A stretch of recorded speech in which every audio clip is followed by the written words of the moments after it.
आप सबको मेरा नमस्कार। आने के लिए बहुत बहुत धन्यवाद। 2014 में अपनी चुनावी रैली में नरेंद्र मोदी जब प्रधानमंत्री पद के उम्मीदवार बने तो वो एक भाषण देते थे, न खाऊंगा न खाने दूंगा। उस भाषण की धज्जियां तो खैर अडानी जी ने बहुत उड़ाई, लेकिन आज आपके सामने उस व्यक्ति की कुछ करतूतों का जिक्र करेंगे जो नरेंद्र मोदी और अमित शाह के बेहद खास हैं। 4 बार के चुने हुए बीजेपी के सांसद हैं, पार्लियामेंट की standing committee on communications and information technology के चेयरपर्सन हैं, गुलमर्ग के 7 सितारा होटल में जिनकी पार्टीज की चर्चा टॉक ऑफ द टाउन बनती है। बड़े बड़े दिग्गज लोग, चाहे वो पीयूष गोयल और उनकी सपत्नी हो, या दिल्ली के डिप्टी चीफ मिनिस्टर प्रवेश वर्मा और उनकी पत्नी हो, सत्ता कारोबार के गलियारों से बड़े बड़े लोग वहां जाते हैं। उनके बारे में आज चर्चा करनी है। निशिकांत दुबे जी और उनकी पत्नी श्रीमती अनामिका गौतम, जो अनुकांत दुबे के नाम से भी जानी जाती हैं। आज का खुलासा जो हम कर रहे हैं उसमें कोई हमारा डेटा नहीं है, कोई आईएनसी तफ्तीश करके नहीं ले आया है। ये जितने कागज आपको मैं दिखाऊंगी, जितना यहां पे आपको डेटा शेयर करूंगी, ये सारा सरकार के सामने डेटा है। इनकम टैक्स की फाइलिंग्स है, इलेक्शन के एफिडेविट हैं, और उस लोकपाल के ऑर्डर और कंप्लेंट से ये डेटा निकाला है जो कि प्रधानमंत्री या सार्वजनिक जीवन में तमाम जिन लोगों पर भ्रष्टाचार के आरोप होते हैं उनकी तफ्तीश करता है। और ये सवाल और जो खुलासे हैं वो इसलिए भी महत्वपूर्ण हो जाते हैं क्योंकि जिन व्यक्ति की मैं बात कर रही हूं उनका खासा दबदबा है अपनी पार्टी में। वो कुछ भी चाहे कह देते हैं। उनका बहुत इस्तेमाल अमित शाह और नरेंद्र मोदी जी विपक्ष को उल जलूल ऊटपटांग बातें कहने के लिए करते हैं। वो चीख कर लोगों की जांच की बड़ी मांग करते हैं। उनका बीजेपी में बड़ा दबदबा है, उनका लॉ एनफोर्समेंट एजेंसीज में बड़ा दबदबा है। फुसफुसाहट तो दिल्ली में यह है कि अगर कोई काम कराना है तो वो दिल्ली में सबसे सशक्त व्यक्ति हैं।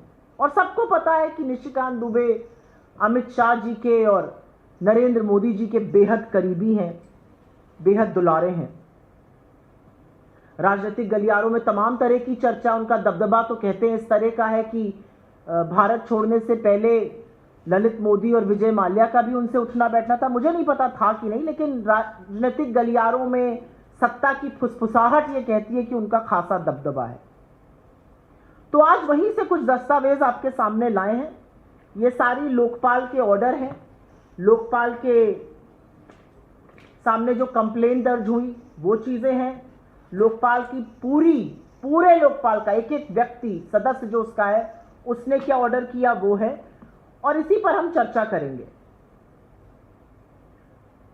संवेदनशील मुद्दा है क्योंकि एक सांसद को लेकर है, उसकी डिस्प्रोपोर्शनेट एसेट को लेकर है, उसकी इनकम और उसका जो एसेट है उसका कोई तालमेल ही नहीं है, उसको लेकर के है।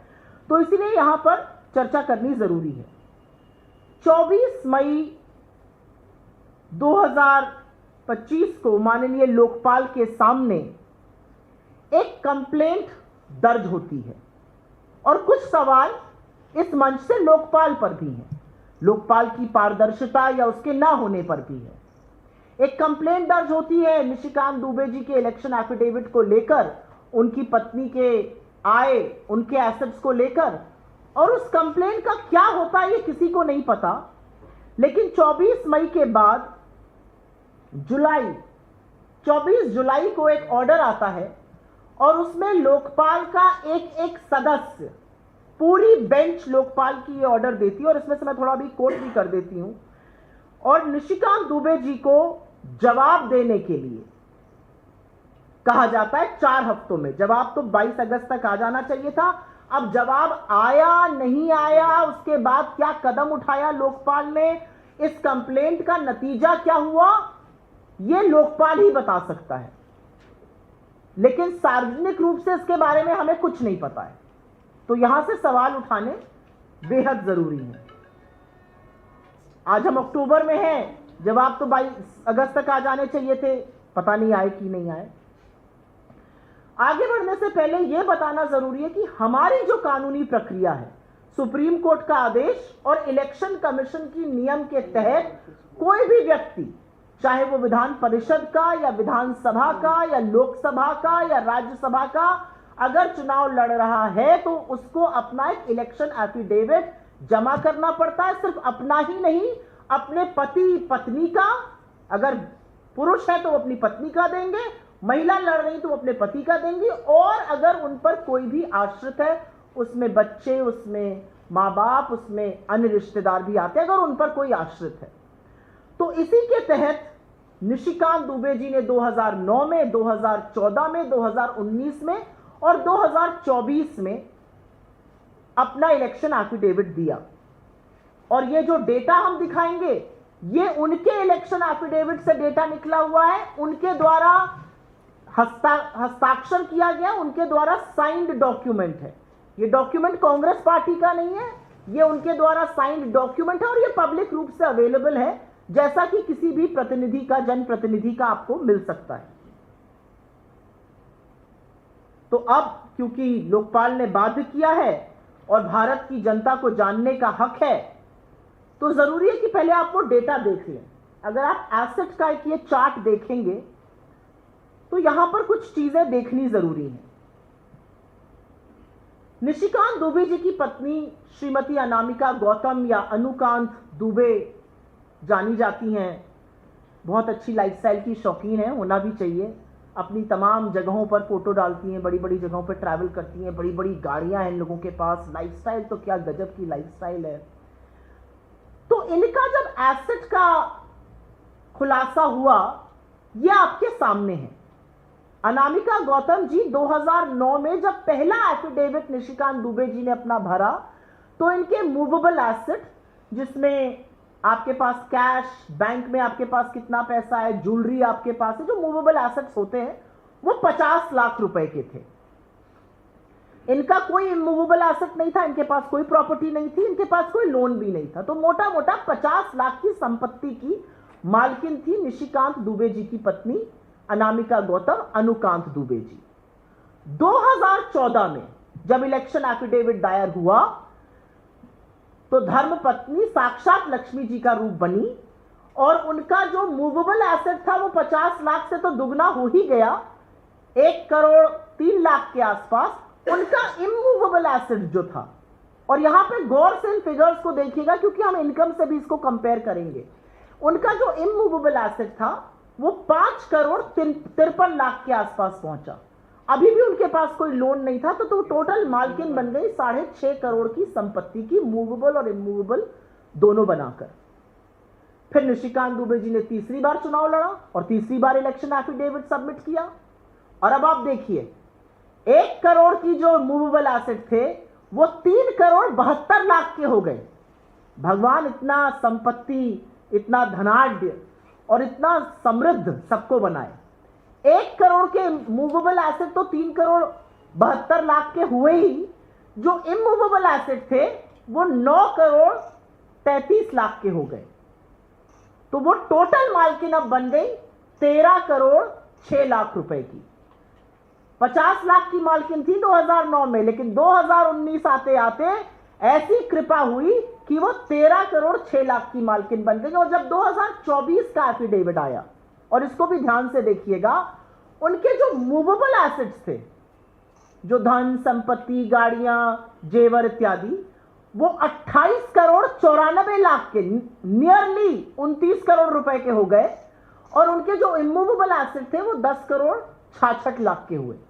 इस बीच उन्होंने एक लोन भी ले लिया, 8 करोड़ 28 लाख का। उन्होंने 4 लोगों से लोन लिया और इसके बारे में अभी मैं चर्चा करती हूं।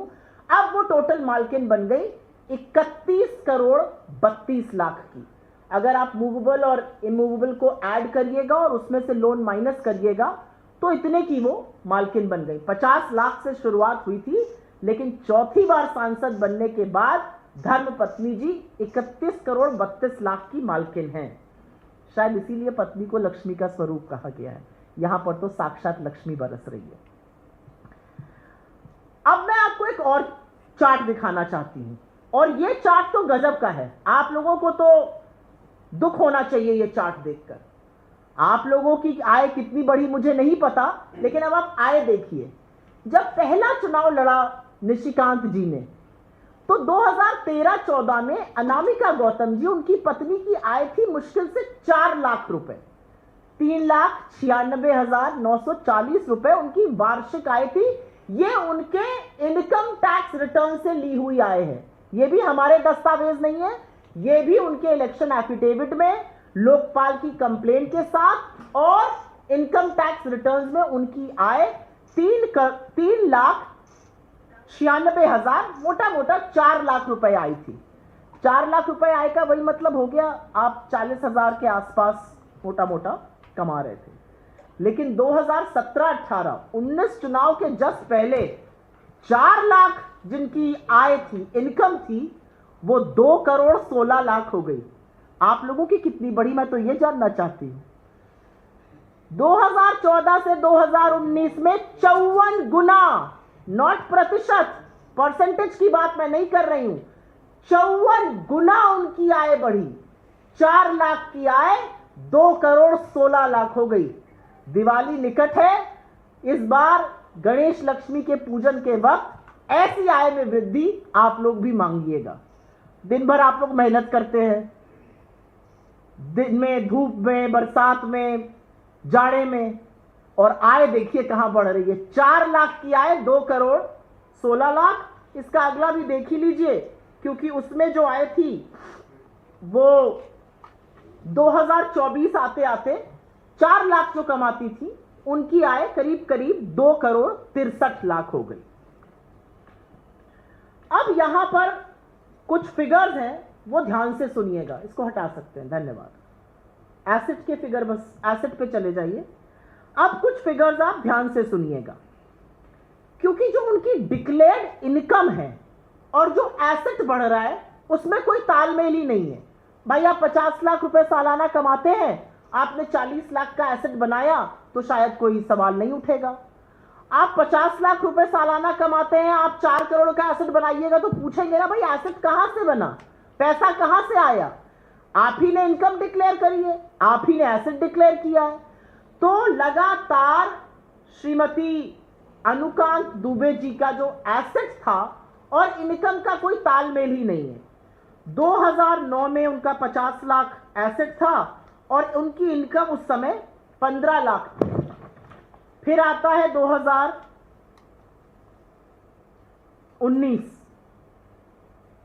2019 में उनका 6.5 करोड़ इजाफा होता है। 13 करोड़ का एसेट है, लेकिन 6.5 करोड़ इजाफा हुआ। इनकम उनकी 3.5 करोड़ ही बढ़ी। तो 3.5 करोड़ की इनकम पर वो एसेट ज्यादा कैसे बना रही थी। फिर आता है जब उनकी इनकम 4 लाख से बढ़ते बढ़ते 2,16,00,000 पे हो गई, मैंने आपको बताया। उसके बाद जब उनका एसेट 31,32,00,000 का हुआ, उनकी इनकम जो थी वो 12,60,00,000 ही थी। तो हर जगह इनकम और एसेट में कोई तालमेल नहीं है।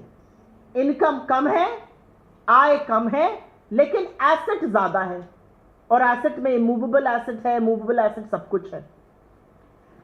अब यहीं से एक और बात का जिक्र करना चाहूंगी, और अब यह भी ध्यान से सुनिएगा, ये लोन के बारे में। आप देख सकते हैं 2024 का जो लोन का कॉलम है, उसमें 8,28,00,000 का लोन लिया गया। ये लोन उन्होंने 4 लोगों से लिया। उसमें से एक अभिषेक झा जी हैं, जिन्होंने 1,20,00,000 का लोन दिया। कोई गुरिंदर सिक्का जी हैं, जिन्होंने 3,24,00,000 का लोन दिया। कोई जसविंदर कौर जी हैं, जिन्होंने 1,34,00,000 का लोन दिया। कोई योगेश कुमार जी हैं, जिन्होंने 2,50,00,000 का लोन दिया। और ये जो दस्तावेज मेरे सामने, और इसीलिए मैं उत्सुकतावश पूछ रही हूं कि क्या ये अनसिक्योर्ड लोन है। भाई आप लोन लेने जाइएगा तो सबसे पहले तो आपकी कोई चीज गिरवी रखी जाएगी। अपना घर गिरवी रखिए, प्रॉपर्टी अगेंस्ट लोन लीजिए, जेवर गिरवी रखिए। लेकिन देखिए कितने मित्र और इन लोगों के दोस्त हैं, बड़े अच्छे लोग होंगे, बिना कोई एसेट रखे बिना कोई चीज मोनेटाइज हुए लोन पे लोन दे रहे हैं।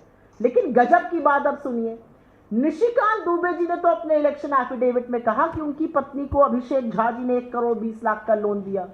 लेकिन लोन देने वाले अभिषेक झा जी, जो निशिकांत दुबे जी के सामने इंडिपेंडेंट बन के चुनाव लड़ते हैं, इसी बार डोडा की कंस्टिट्यूएंसी से, उन्होंने कहा मैंने कोई लोन नहीं दिया है। ये तो गजब बात है भाई।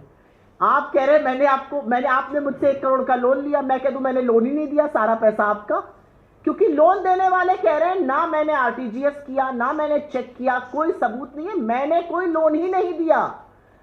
तो जब भगवान देता है ऊपर वाला, तो वाकई छप्पर फाड़ के देता है। 50 लाख से सीधे 32 करोड़ के आसपास तो एसेट हो गए, और लोन देने वाले लोग कह रहे जी हमने लोन ही नहीं दिया। तो अगर उन्होंने लोन नहीं दिया तो ये लोन कहां से लिया गया? क्या ये उन्हीं का पैसा राउंड ट्रिप में? मुझे नहीं पता, मैं तो बस सवाल उठा रही हूं और पूछ रही हूं। और इसके बारे में बहुत रिपोर्टिंग हुई। अभिषेक झा जी तो चुनाव भी लड़े थे, और इनफैक्ट निशिकांत दुबे जी के व्यक्ति ने तो उठ के यह भी कहा था कि इनके एफिडेविट में इस लोन का जिक्र नहीं है, अभिषेक झा जी का, इनका नॉमिनेशन कैंसिल हो। तो सोच लीजिए, लोन लेने वाला कह रहा है मैंने लोन लिया, लोन देने वाला कह रहा है मैंने लोन ही नहीं दिया, और लोन का कोई ट्रांजैक्शन नहीं है। पता नहीं गड्डियां दी गई या कैसे हुआ, मुझे नहीं पता, लेकिन यहां पर इस बात का जिक्र करना जरूरी है। तो 2 बहुत ही संदिग्ध बातें हैं। एक, पत्नी की संपत्ति में लगातार जबरदस्त इजाफा होना अच्छी बात है, होना भी चाहिए भाई, सब लोग अमीर बने, सब धनाढ्य बने। लेकिन अगर आपकी आय से आपका एसेट मैच ही नहीं कर रहा है तो इजाफा हो कैसे रहा है? और दूसरी संदिग्ध बात है कि लोन जो है, जो लोन दर्शा रहा है, वो तो दर्शा रहा है, जो कर्ज देने वाला है वो कह रहा है मैंने जी कर्ज ही नहीं दिया। इस पूरे मसले पर, और क्योंकि मैं यहां से 2-4 लाइनें पढ़ देती हूं जो लोकपाल का ऑर्डर है, और लोकपाल का ये ऑर्डर है, वो क्लियरली कहता है, for the present we observe that it is not open to a law-abiding citizen to plead in the teeth of the mandate of law, much less defend his action on the specious plea that someone else has also been committing the same. Rule 4 of the Lokpal Rules 2020 make it amply clear that all concerned are expected to protect the identity of the complainant, and you have 4 weeks to give a reply. तो लोकपाल ये कह रहा है कि आप ये छोड़ दीजिए कि फलाने ने क्या किया, ढिमकाने ने क्या किया, आप जनप्रतिनिधि हैं, रिस्पोंडेंट इन पब्लिक सर्विस, आप अपना जवाब दीजिए। आपके ऊपर बहुत गहन आरोप लगे हैं, तो इसका जवाब बजाय देने के, मुझे लगता है इधर उधर की बातें हो रही, उसी का जिक्र इन्होंने किया है, much less a law abiding citizen to make specious arguments, इधर उधर की उलझुल की बातें। इस पूरे मामले पर सांसद महोदय की सदस्यता जा सकती है, यह प्रिवेंशन ऑफ करप्शन एक्ट का मामला बनता है, लोकपाल इनके खिलाफ एक्शन ले सकता है। लेकिन हमने अभी तक बीजेपी की ओर से, सांसद महोदय की ओर से, गृह मंत्री की ओर से, प्रधानमंत्री की ओर से अभी तक कोई स्पष्टीकरण नहीं सुना है, अभी तक कोई वक्तव्य नहीं आया है। तो इस देश की जनता को क्या अधिकार है कि वो जाने या ना जाने कि हुआ क्या? और यहां पर एक बात जरूर कहूंगी कि ये जो व्यक्ति विशेष हैं, सम्मानित सांसद जी, इनका बहुत इस्तेमाल किया जाता है उल जलूल, ऊटपटांग बातें कहने के लिए, बेहुदा बयान देने के लिए, घटिया आक्षेप लगाने के लिए। जब इन पर आक्षेप लगा है तो इतना सुलटपक सन्नाटा क्यों है भाई? इसका जवाब कौन देगा? और ये असल में नरेंद्र मोदी की सरकार का दोहरा मापदंड भ्रष्टाचार को लेकर, इनके खोखले दावे को बेनकाब करता है। ये न खाऊंगा न खाने दूंगा कि जो धज्जियां अडानी जी उड़ा रहे हैं, वही इनके सांसद महोदय भी लगातार उड़ा रहे हैं। इस मामले की गहन जांच हो, और मुझे ऐसा लगता है कि सांसद और उनकी पत्नी, इस मंच से हमारी मांग है, इसका स्पष्टीकरण हो। लोकपाल इसमें क्या कार्रवाई कर रहा है, क्या जवाब आया है, लोकपाल की पारदर्शिता पर सवाल है, उस पर भी चर्चा होनी बहुत जरूरी है। हमने इनकी आलीशान लाइफस्टाइल, बड़ी बड़ी गाड़ियां जो इनके लोकसभा क्षेत्र में घुसी नहीं पा रही हैं, उनको देखा है। हमने 7 सितारा होटल में मैरिज एनिवर्सरी मनते देखा है, हमने इनका दबदबा देखा है, लॉ एनफोर्समेंट में इनकी पैठ देखी है। लेकिन आज मौका है कि सांसद महोदय आए और आकर इस पर स्पष्टीकरण दे, क्योंकि ये बेशुमार भ्रष्टाचार का मामला बनता दिख रहा है। ये प्रिवेंशन ऑफ करप्शन एक्ट में उनकी सदस्यता भी हर सकता है। ये डिस्प्रपोर्शनेट एसेट का केस बनता है। आप इस तरह के तमाम केसेस अपने राजनीतिक प्रतिद्वंदियों पे खोखले चलाते हैं। यहां पर सबूतों के साथ लोकपाल कुछ कह रहा है, सरकार क्या कर रही है, सांसद महोदय क्या कर रहे हैं। मुझे लगता है इस मंच से हम उसी की मांग करते हैं, स्पष्टीकरण आए और इस पर गहन कार्रवाई हो। आपके सवालों का स्वागत है। Do you want me to say it in English or I think I spoke English and Hindi in between, so it should be okay. अगर आपके कोई सवाल हो तो उसका, मैं इस पर कोई सवाल हो तो आप जरूर मुझसे इसका जवाब ले सकते हैं। लेकिन 50 लाख का एसेट 32 करोड़ कैसे बनता है? और मैं ये भी मानती हूं, मेरा अपना मानना है, हर व्यक्ति का एसेट ऐसे बढ़ना चाहिए। नरेंद्र मोदी जी 2014 में बनने आए थे, क्या हुआ इस देश की आर्थिक स्थिति का, क्या हुआ पर कैपिटा का? आज लोग खुलकर 19 लोग आर्थिक तंगी से इस देश में आत्महत्या कर रहे हैं। किसान आत्महत्या को मजबूर है। लोग अपने जेवर गिरवी रखकर कर्जा लेकर गुजर बसर करने को मजबूर है। 1/4 आय लोगों की कर्जा चुकाने में चली जा रही है। और इधर देखिए, सांसद और उनके परिवार बिल्कुल अलग ही चकाचौंध है, अलग ही जिंदगी जी रहे हैं और एसेट की तो लड़ी यहां लगी हुई है। जी मैम, आपने कहा कि अगस्त में लोकपाल के हिसाब से इनको जवाब देना था, जो अब तक नहीं दिया है शायद। तो अभी तक हमारे पास इसकी कोई कॉपी नहीं आई है। लोकपाल ने इस पे कुछ बोला नहीं है। लोकपाल ने क्या कदम उठाया, लोकपाल ने क्या कार्रवाई करी, लोकपाल की पारदर्शिता पर भी मुझे लगता है there is a reason to say that the Lokpal has to act very stringently on this. ये एक जनप्रतिनिधि के डिस्प्रपोर्शनेट एसेट का मामला है। ये आय और एसेट में तालमेल ना होने का मामला है। ये एक लोन लिया गया जो कर्ज देने वाला कह रहा है मैंने कर्जा दिया ही नहीं है, उसका मामला है। ये पैसा किसका है, ये कहां से आ रहा है पैसा, ये इन सब चीजों का मामला है। कांग्रेस कैसे आगे बढ़ाएगी? क्योंकि लोकपाल, अगर आपको लगता है कि इस मंच से सबसे पहले तो आपके जरिए हमने सवाल उठाया है। मेरी उम्मीद और आशा है कि आप लोगों के टीवी चैनल्स और न्यूज़पेपर्स इस पर 2 मिनट अपना टाइम देंगे, 2 मिनट सवाल उठाएंगे, एक टिकर तो चलाएंगे, एक छोटी सी कॉपी पेज 8 पर तो आएगी सवाल उठाते हुए। पहली तो मेरी यही अपेक्षा और आशा है। दूसरा, हमारी अपेक्षा और आशा है कि क्योंकि पब्लिक लाइफ में है, जनप्रतिनिधि हैं, कांग्रेस के मंच से ये सवाल उठाए जा रहे हैं और मैं कोई आरोप नहीं लगा रही, मैं तो लगातार सवाल उठा रही हूं कि ये डेटा है, इस पर सवाल लोकपाल ने उठाया है, कंप्लेंट में उठाया है, हम भी सवाल उठा रहे हैं। हमारा आशय है कि सवाल उठाने से शायद सामने से जवाब आए, शायद बीजेपी का जमीर उन्हें कचोटे और सांसद महोदय से जवाब देने को कहा जाए। हमारा आशय है कि प्रधानमंत्री जो न खाऊंगा न खाने दूंगा की बातें करते थे, अडानी जी के लिए तो आंख मूंद ही लेते हैं, इस पर आंख नहीं मूंदेंगे। और लोकपाल से हमारा आशय है कि आपने जुलाई में ऑर्डर दिया था, अक्टूबर आ गया, आपकी क्या कार्रवाई हुई और किस नतीजे पर आप पहुंचे हैं।